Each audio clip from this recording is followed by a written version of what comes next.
Da kan vi ønske velkommen til en ny episode av Storbritannia og til den britiske ambassaden i Oslo. Vi har jo tatt opp et par episoder her tidligere, men nå har Storbritannia fått en ny ambassadør til Norge, Thompson, og hun skal vi bli bedre kjent med i denne podcasten. Jeg heter Trine Andersen, og med meg i dag har jeg også Øivind Bratberg. We shall never surrender. The pride in who we are is not a part of our past. It defines our present and our future. The people of Scotland have spoken. England, Scotland, Wales, Northern Ireland, together, taking us forward, unleashing the potential of the whole country. Order! Tusen takk for at vi får lov til å komme hit til ambassaden i dag. Jeg tenkte jeg skulle starte helt med bare å ha en kort presentasjon av den bakgrunnen din, for du har jo en spennende bakgrunn. Du har vært stasjonert mange steder i verden. Du har vært viseambassadør i India, du har vært ambassadør i Tsjekkia, og nå altså i Norge. Jeg vet også at du er en ganske et ivrig teatermenneske, da, spesielt med Shakespeare. Yeah. Og du har også fjellklatring på din CV, vet jeg. Yeah. Alt dette skal vi komme tilbake til, men jeg har lyst til å spørre deg aller først. Hvordan har disse månedene dine i Norge vært? Du har vel vært her i 4 måneder nå, er det ikke det? Ja, 4, kanskje 5 måneder. Ja, 5 måneder, ja. Så jeg har hatt et veldig positivt inntrykk av Norge. Jeg føler meg veldig godt tatt imot. Jeg føler meg veldig hjemme her. Det veldig annen setting enn der jeg kommer fra. Jeg kommer direkte fra India, og det et helt annerledes land. Det har mye mindre bråk, færre mennesker, og selvfølgelig renere luft, som jeg setter pris på. Men også kattene mine setter pris på. Jeg har 2 katter. Har du hatt de med deg fra India? Nei, de fra Tsjekkia. Fra Tsjekkia, ja. Ja, de fra Tsjekkia. Og de trives seg veldig godt her. Og de setter pris på renere luft også, og de får lov å løpe rundt fritt på et stort område her. Så ja, det går bra for oss. Men også, ja, jeg har merket til hvor utrolig mye vi har til felles, Norge og Storbritannia.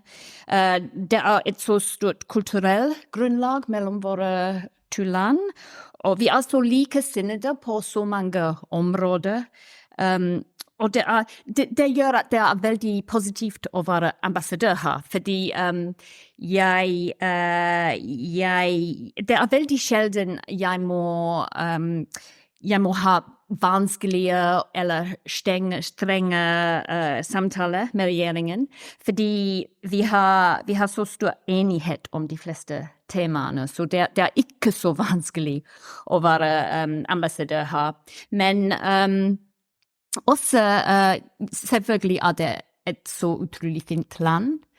Jeg har ikke ennå reist så mye som jeg hadde ønsket, fordi jeg har hatt det ganske travelt, det har vært så mye å gjøre, så mye har skjedd, men jeg gleder meg til å se alle regioner i Norge. Og jeg gleder meg til vinteren, fordi jeg veldig glad i fjell. Jeg liker å gå i fjell, Everest Base Camp, Kilimanjaro har jeg gjort. Og derfor gleder jeg meg også å prøve å gå på ski. Jeg har ikke stått så mye på ski før, men jeg ser veldig frem til å prøve meg på, i det norske landskapet. Det jo et hjertelig vennskap du lander i med det norsk-britiske bilaterale forholdet. Kanskje vi kunne i litt sånn generelle termer, du kunne gi din diagnose over norsk-britiske forhold der vi nå står og der du gjør din entré som ambassadør i Oslo? Ja, så Ja, det har ikke vært en overraskelse, men ja, jeg har møtt at vi har et utrolig nær historie, Norge og Storbritannia, så selvfølgelig går det tilbake til vikingstiden. På den tiden var vi ikke akkurat beste venner, men ja, det har satt spor som man kan se i dag, særlig i Skottland, på Orkneyøyene, på Shetland, kulturspråk, og selvfølgelig vi deler en sjø mellom våre to land, men også Storbritannia har vært det første landet som etablerte diplomatiske relasjoner med Norge som uavhengige land, uavhengig nasjon, og særlig siden andre verdenskrig, da vi stod skulder til skulder, kan man si,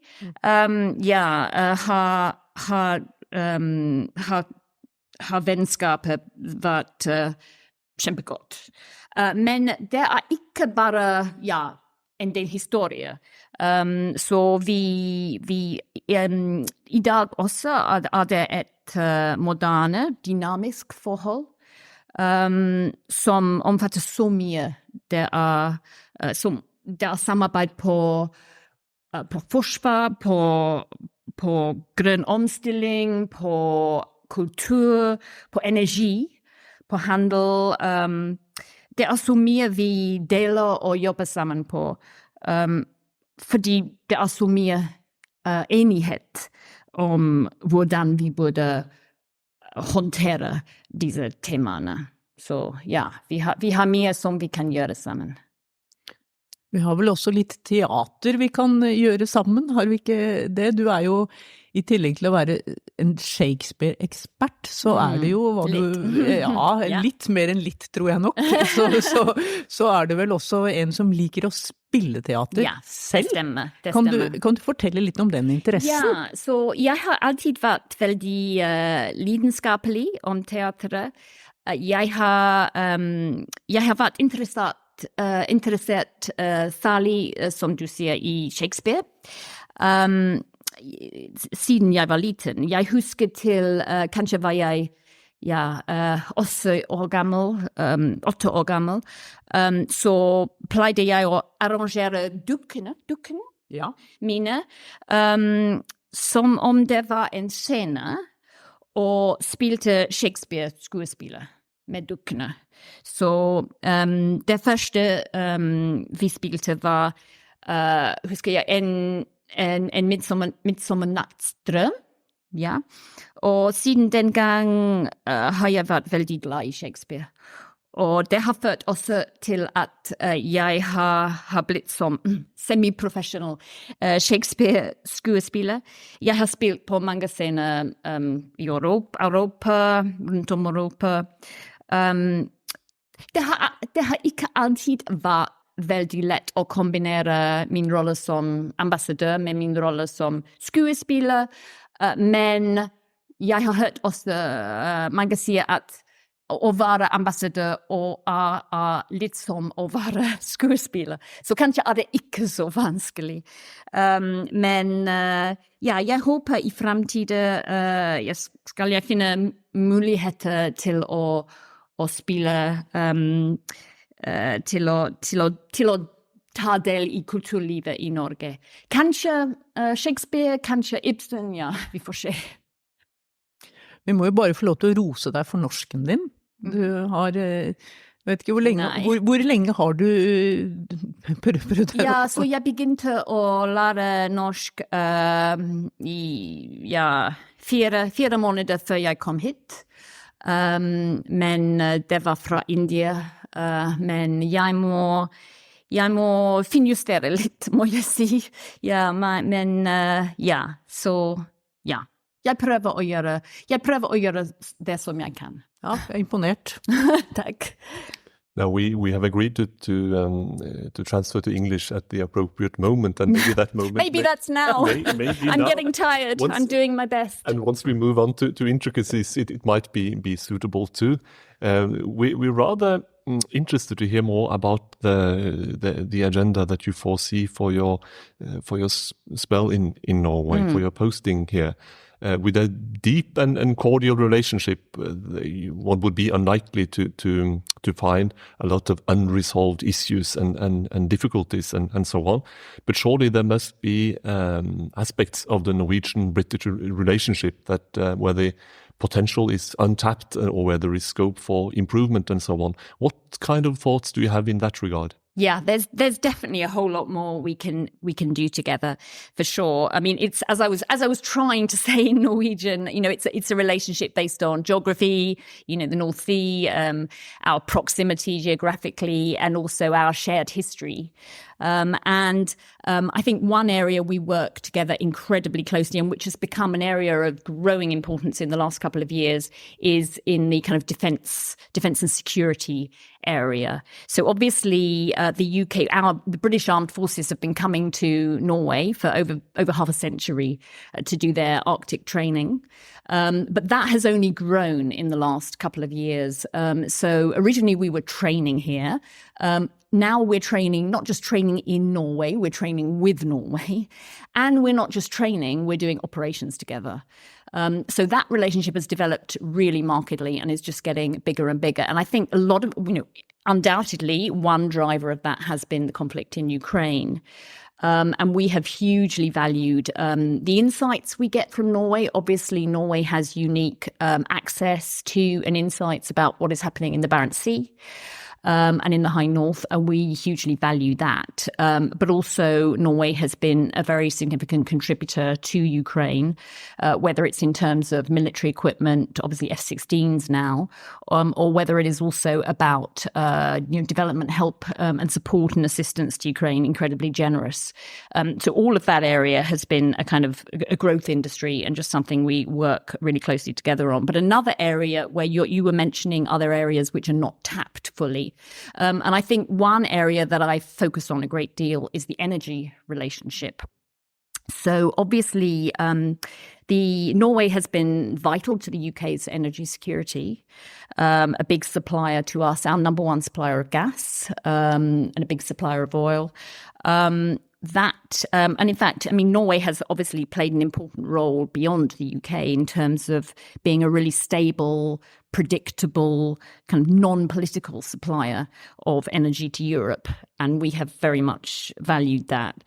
So that relationship, obviously, we have an electricity interconnector too. That, by the way, the electricity interconnector always gets a very bad press, I know, here in Norway. But actually, the electricity does go in both directions. And I think it does, in the end, bring down prices for consumers and have advantages at both ends, because there are times when, energy is needed in either direction, and electricity. I think one area where we are beginning now to work more and more together on is the whole renewables industry, and as we transition and the green transition. So, for example, offshore wind. So the UK has been a really leading player on offshore wind for many years now. We've been in that game for over 20 years. The four largest offshore wind farms in the world are off the UK. And having said that a lot of that would not have happened without significant Norwegian investment. So Norway has really helped to build the UK's offshore wind industry. But now that is an area that Norway is getting into in a very big way. And I was at Arendalsuka just a couple of weeks ago, speaking on a panel there about the UK's experience of offshore wind and some of the lessons we've learned, because it hasn't always, prices have come down a lot, but it hasn't always been easy.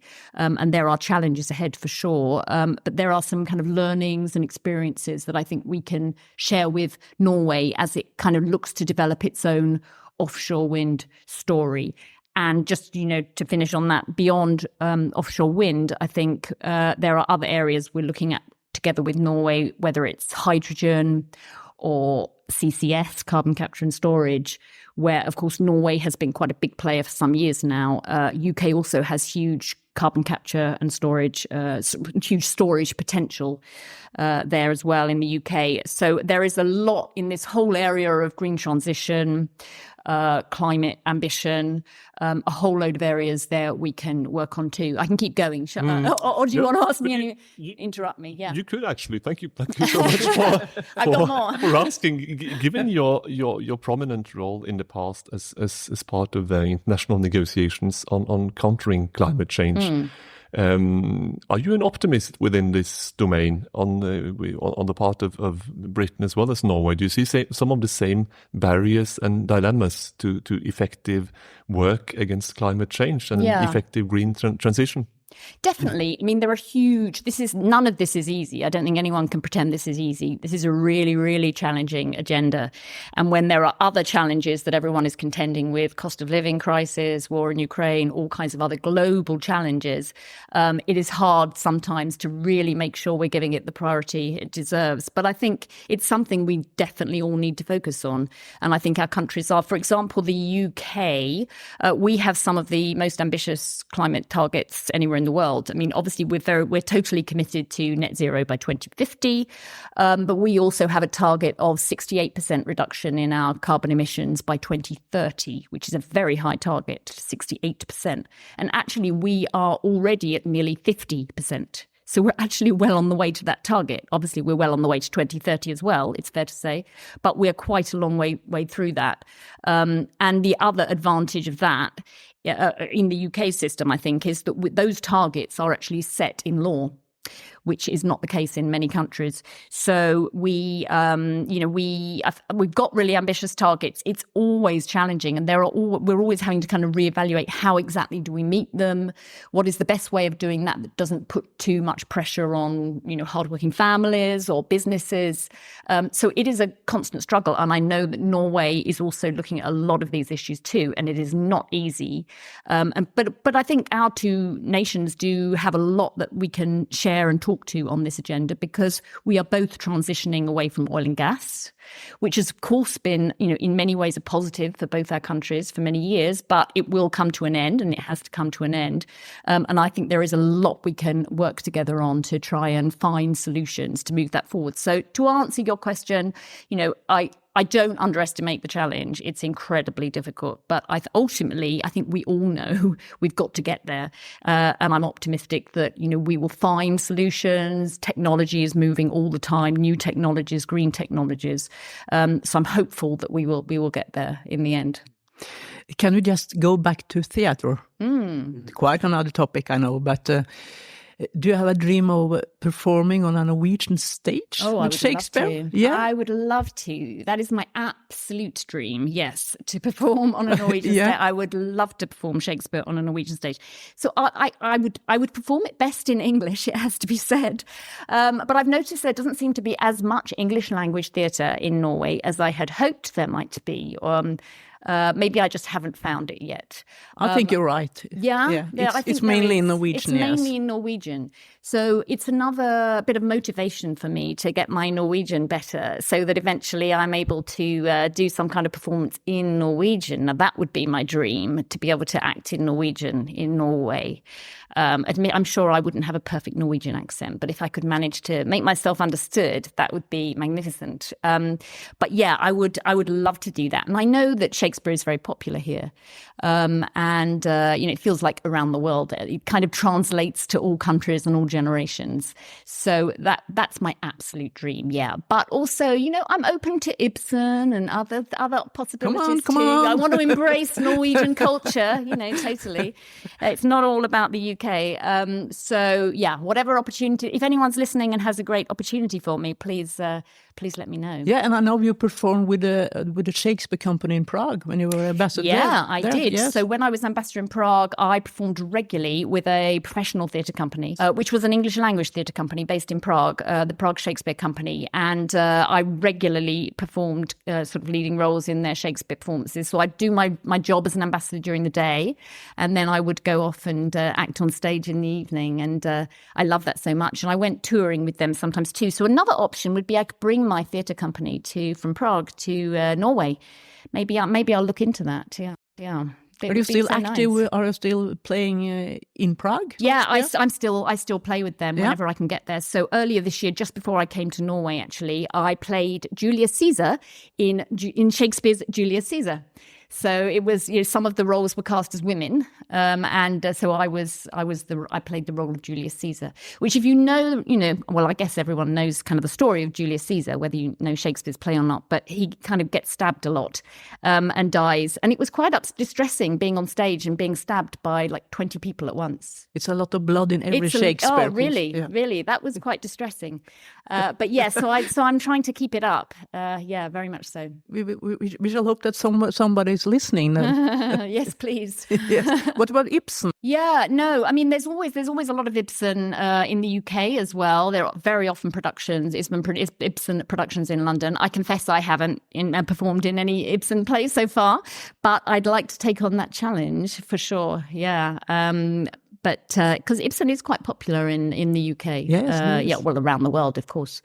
So that would be something. And I think, culture is a great thing that can unite nations, and the UK and Norway have so much cultural foundation between them, whether it's about theatre, whether it's about all the TV shows that are very popular here, some of the old British TV shows, or the Nordic noir that we like in the UK, or some of the kind of more contemporary cultural exports like Norwegian footballers who play in the UK's Premier League. We're very grateful for those players. They do a great job for us in the Premier League. So yeah, all of that kind of cultural and also, but another thing, I mean, I was talking earlier about how it's not too tricky to be ambassador here because the agenda, we're so like-minded, and we take such a similar perspective on so many things. But it's also it's great to have the opportunity to just all the kind of people-to-people links that we have between the UK and Norway. So many students come from Norway to the UK.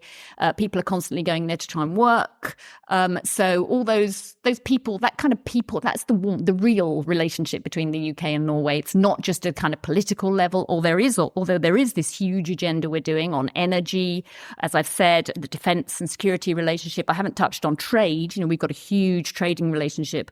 After leaving the European Union, we the UK were able to work with Norway and negotiate a really a fantastic new free trade agreement. It's the most comprehensive partnership, most comprehensive free trade agreement we have with any European partner outside the EU, and covers all kinds of groundbreaking areas. So there's all of that, and our trade is just going up and up.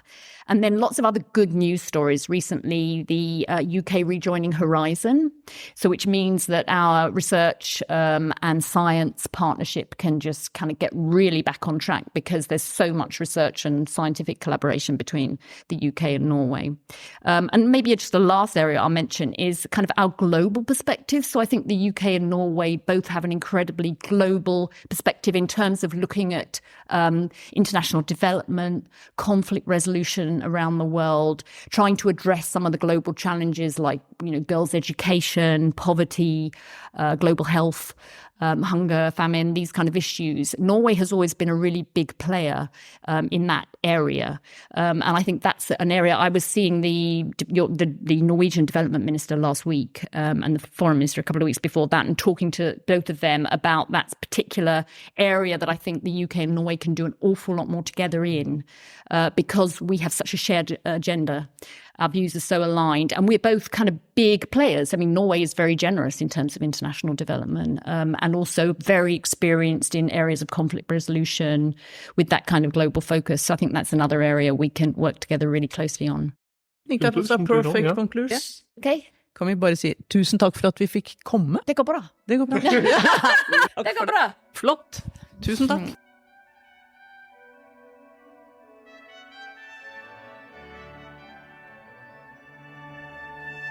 We shall never surrender. The pride in who we are is not a part of our past.